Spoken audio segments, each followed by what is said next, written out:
This is ultimately what pricing a job should look like. It's essentially taking your costs, multiplying it by your overhead recovery markup rate to produce the dollars needed to cover overhead expenses for the duration of time that I'm on that job, which gives me my break even. Then I add my net profit and I have my customer's price. Now, you know what your cost is going to be for your labor, material, etc. But if I don't know this part, and I just give Mrs. Jones the bid for $17,460, and she says, I love it. I got 15 grand, let's do it. I'm like, well, my cost is 12, still a $3,000 gap. Sure, okay, I'll do it. Except that my break even is this. I can tell you there's contractors that pay for the privilege of doing their work. I don't know about you, but I prefer the things I pay to do to be my hobbies.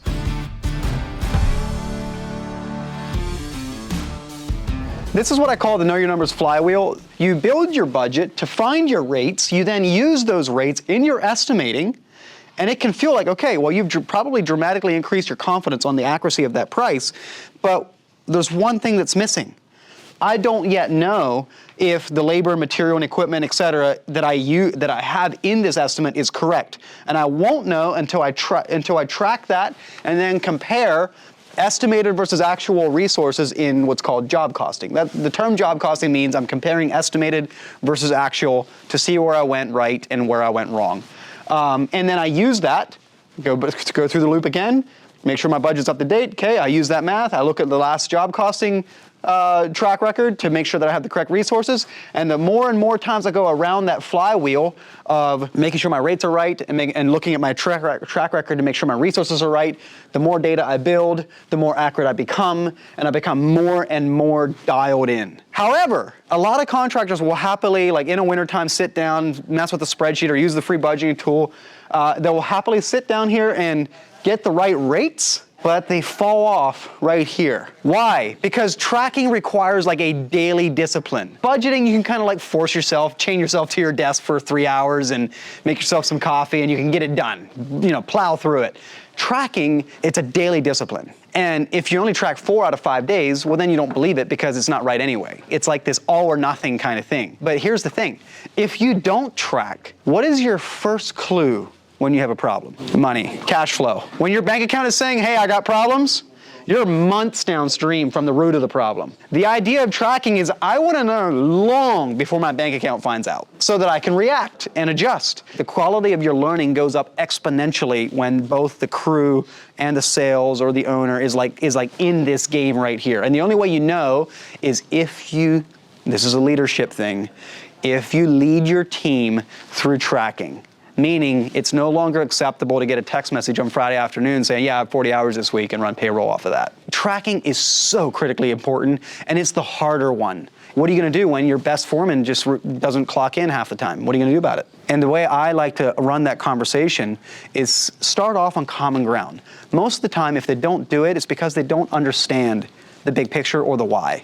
And so it's your job as a leader to help your team understand why this is so important. Let's say that I'm having that problem. My best crew foreman is like half the time not clocking in. I'm like, how much do I need to pay you because you're not telling me and I don't know my job costing. So how do we solve this problem? Hey, look, bring coffee in, team huddle around the table one morning. Hey, we all want to make more money, right? Yeah.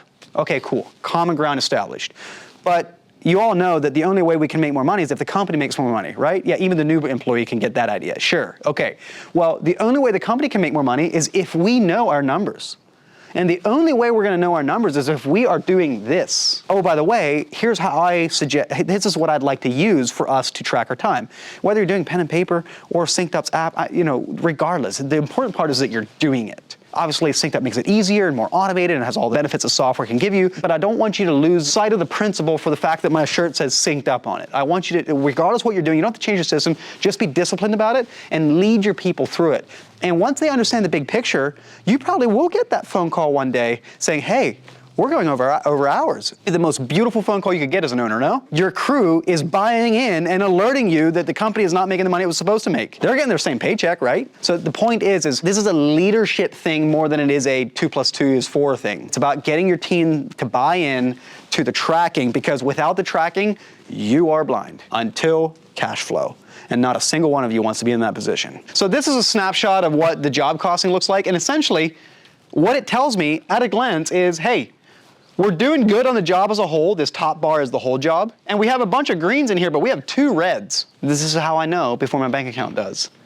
I haven't even cashed the final payment of the job yet. We're not even done yet, but I know this. And now we can have a team meeting of like, hey guys, thankfully we made it on the job as a whole, but we had some really good greens that made up for our reds. But I want to know, if we'd have done a job that was just this work, we would have lost money badly. So I just want to know, why do you think we went over on that? Did I not estimate enough as a salesperson? Did something go poorly on the install? Like, did we have to rip something up and redo it? Like, what happened? And you take that information and decide if you're going to tweak your templates and production rates so that the next time you do similar work, you're going to get closer to 75 hours, not 40. So let's say nothing went wrong with production and it was an estimating error. Well, I estimated 40 hours, but it took us 75.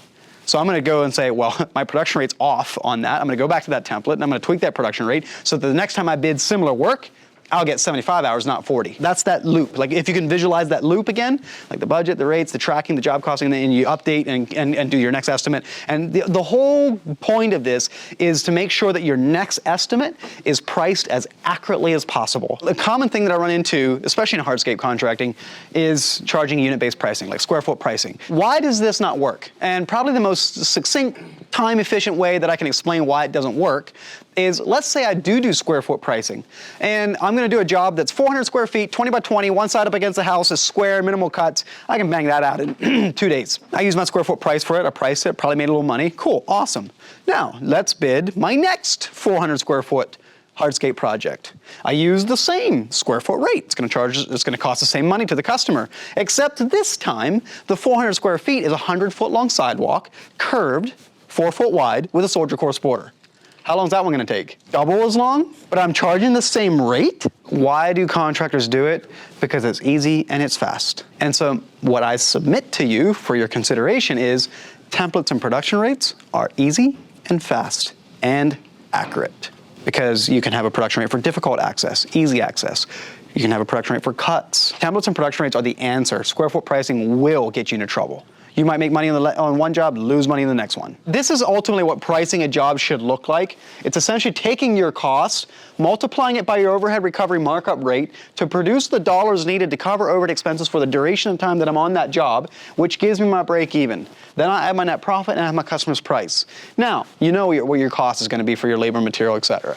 But if I don't know this part, and I just give Mrs. Jones the bid for $17,460, and she says, I love it.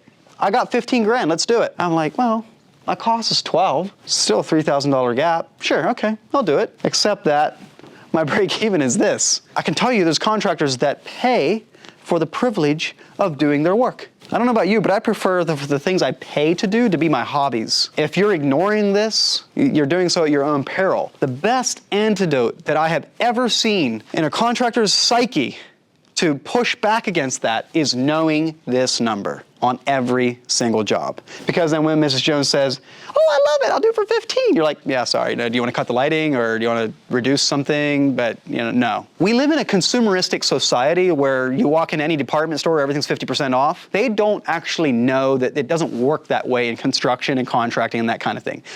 We don't have those margins, okay? But it's our job to be their subject matter expert and educate them. There's 2 scenarios that could be true when they do you submit a bid for 17, they say, I'll do it for 15. There's 2 scenarios. Either they're calling your bluff to see what'll happen, to see if they can save a buck, and they can smell that lack of confidence on you like a shark smells blood and water. Or they will be grateful to you when you say, well, I can't just do it for 15, but I could help you get there by, say, we could remove the plants and let you do your plants yourself. Instead of being on opposite sides of the negotiating table, you get up from your side, you walk over to their side, and you're on their side of the table coming up with expert suggestions on how they could reduce scope to fit their vision and what they want for their project within their budget. And they will be grateful to you for that. Because I can tell you, no homeowner enjoys the experience of calling you out and saying, I want to do this project, I'm so excited for it, I got 40 grand saved up, and you're like, what you're asking for is a $150,000 project. No homeowner enjoys that experience. So the best thing you can be is a subject matter expert helping your client and educating them as to what things cost and how they can make decisions to ultimately get what they're hoping for, or their vision for their project, within those constraints of their budget.